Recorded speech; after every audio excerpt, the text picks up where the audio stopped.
I'm Rick Edelman. Do you own any investments? What makes you think you're qualified to buy them?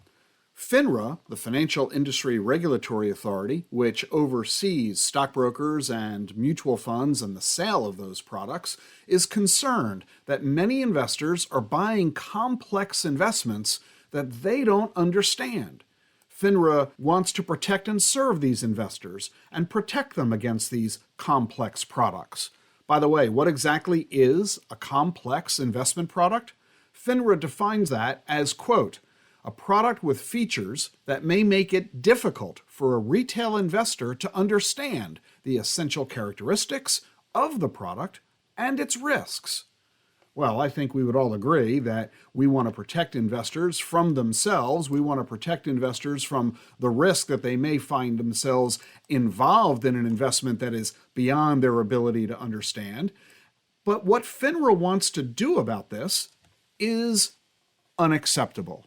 FINRA wants to require that investors pass a test before they're allowed to invest in these products. Well, I guess we could maybe argue that that might be okay if these products are truly complex. The question is, what does FINRA define as a product that falls under this complex definition? Some of these investments make perfect sense. Mutual funds that use derivatives for hedging or leverage, structured notes, mutual funds that sell short, non-traded REITs, and reverse convertible funds. I think we can all agree that, yeah, those are pretty complex products. But does it really require that you take a test before you're allowed to invest in them? And how about these investments? All of what I'm about to tell you are listed by FINRA as a complex investment, and they want you to pass an exam before you're allowed to invest in it.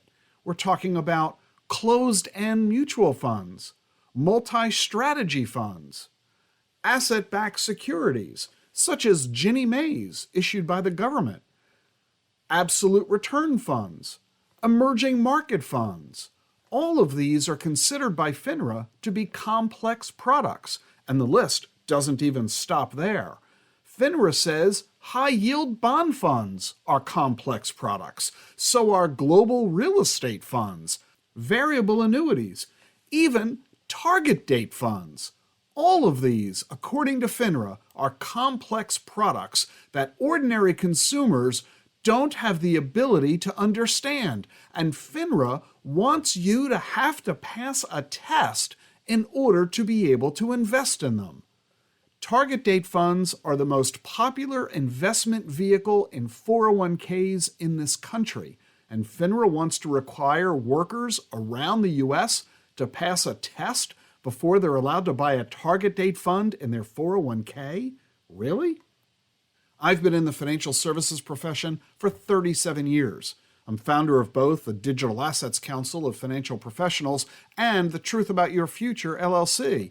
Through these companies, I teach both consumers and financial advisors about personal finance via my national radio show, this podcast and videocast, books, monthly newsletter, and my events as well. I'm also the founder of Edelman Financial Engines, the largest independent financial planning and investment management firm in the nation, which now serves over 1.3 million households and manages about $300 billion in assets for those families. I submitted a public comment letter to FINRA expressing my disagreement with this proposal.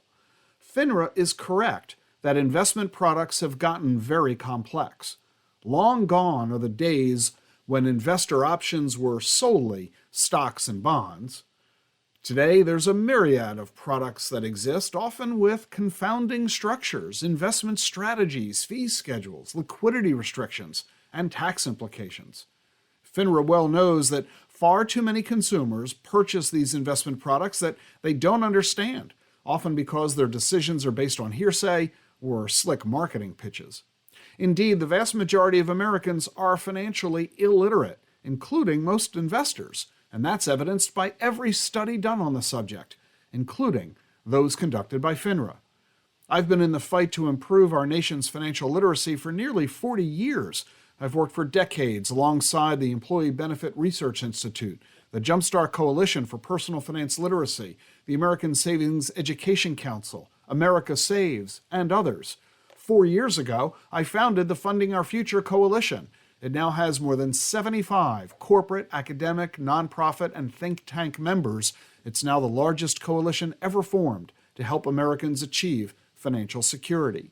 And thanks to my deep involvement in this movement and my many years as a FINRA licensed financial advisor, I can say with some authority that FINRA is correct to acknowledge that investment product complexity has exceeded the knowledge base for most investors and that efforts are indeed needed to reduce this gap. However, the idea of requiring investors to pass a competency exam is fatally flawed. Testing investors before they invest so they can prove they have the knowledge required to make informed investment decisions is completely unworkable.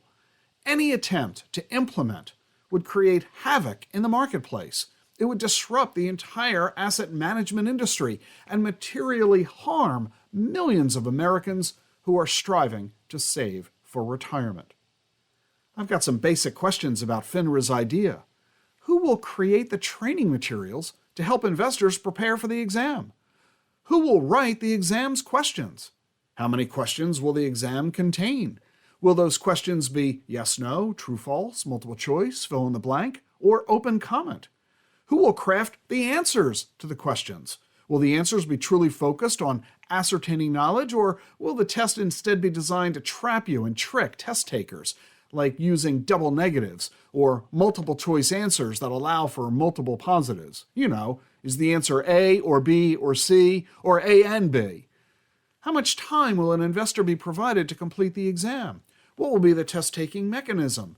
Will the investor have to go to a specific location, or will they be able to take the exam in their home or office?